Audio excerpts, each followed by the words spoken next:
Silk த்ரெட்டில் உங்களுக்கு சொல்லித்தரேன். Same method தான். ரெட் கலர் சில்க் த்ரெட் எடுத்துருக்கேன்.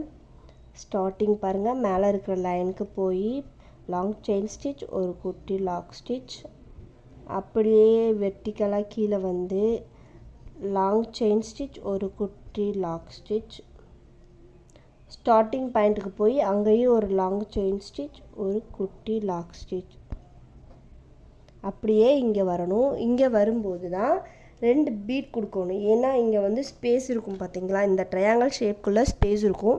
ஸோ அந்த ஸ்பேஸை ஃபில் பண்ணுறதுக்காக நம்ம பீட்ஸ் கொடுக்குறோன்னு கூட ஞாபகம் வச்சுக்கோங்க. பாருங்கள், அந்த பீட்ஸை ஒட்டி ஒரு ஸ்டிச் போட்டால் தான் அந்த பீட்ஸ் அங்கிட்டு இங்கிட்டு நகலாது. அதுக்காக ஒரு ஸ்டிச் போடுறோம் அப்படின்னு ஞாபகம் வச்சுக்கோங்க. இப்போ இந்த 2 வெர்டிக்கல் லைனில் இருக்கிற த்ரெட்டை வந்து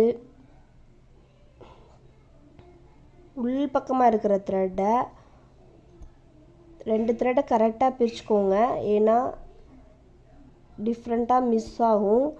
சில்க் த்ரெட்டில் வந்து நம்ம டபுள் லேயராக கொடுத்துருப்போம். அது கரெக்டாக அந்த டபுள் லேயரை பார்த்து எடுக்கிறதுல மிஸ்டேக்ஸ் ஆகும். அதை பார்த்து எடுங்க. வெளிப்பக்கமாக இருக்கிற த்ரெட்டை இழுத்து ஒரு ஸ்டிச், அதுக்கு ஒரு லாக் ஸ்டிச். ஏன்னா நான் சொல்லியிருப்பேன்ல, லாங் செயின் ஸ்டிச் போடுறதுக்கு முன்னாடியும் சரி பின்னாடியும் சரி ஒரு லாக் ஸ்டிச் போடணும்னு சொல்லியிருப்பேன்ல, அந்த ஃபார்மேட்டில் அதை ஞாபகம் வச்சுக்கோங்க. கீழே வந்து ஒரு லாக் ஸ்டிச், திருப்பி ஸ்டார்டிங் பாயிண்ட்டுக்கு போய் ஒரு லாங் செயின் ஸ்டிச், ஒரு லாக் ஸ்டிச். இப்போ இங்கே 2 பீட் கொடுக்குறோம். இப்போ ரெட் கலர் சில்க் த்ரெட்டுக்கும் சில்வர் கலர் பீடுக்கும் நல்லாவே தெரியும். இப்போ பார்க்குறதுக்கு கான்ட்ராஸ்டாக டிஃப்ரெண்ட்டாக பிரைட்டாக எப்படி தெரியுது பார்த்தீங்களா. இப்போது பாருங்கள், இந்த த்ரெட்டை பிரிக்கும்போது பார்த்து பிரிங்க.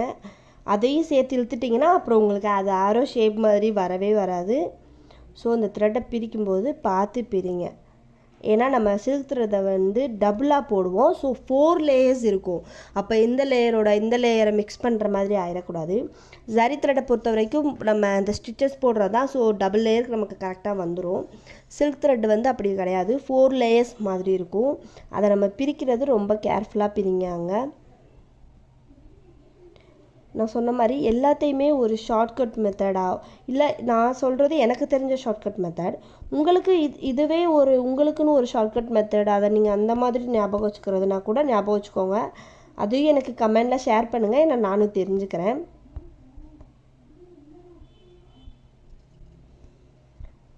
நமக்கு ஞாபகம் வச்சுக்கிறணும். இந்த ஸ்டிச்சோட நேம் சொன்னால் இந்த ஸ்டிச் இந்த மாதிரின்னு ஞாபகம் வச்சுக்கிறதுக்காக தான். அதுக்கு நமக்கு தெரிஞ்ச மாதிரி ஞாபகம் வச்சுக்கலாம். எல்லாருக்குமே ஒரு ஓன் ஐடியா இருக்கும் பார்த்தீங்களா. அது மாதிரி அந்த ஓன் ஐடியா மாதிரியும் நீங்கள் ஞாபகம் வச்சுக்கிறோம்னா வச்சுக்கோங்க. அதை எனக்கும் ஷேர் பண்ணுங்கள் கமெண்ட் பாக்ஸில், நானும் தெரிஞ்சுக்கிருவேன்.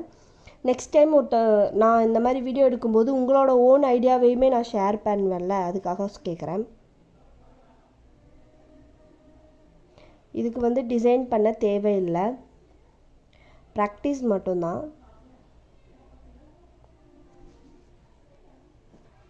சில்க் த்ரெட்லேயும் இப்போ நான் போட்டு ஃபினிஷ் பண்ண போகிறேன்.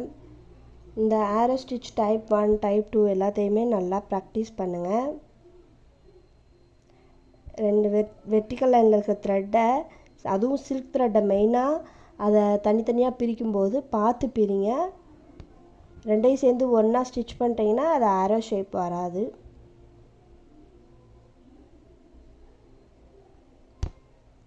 Thank you so much friends.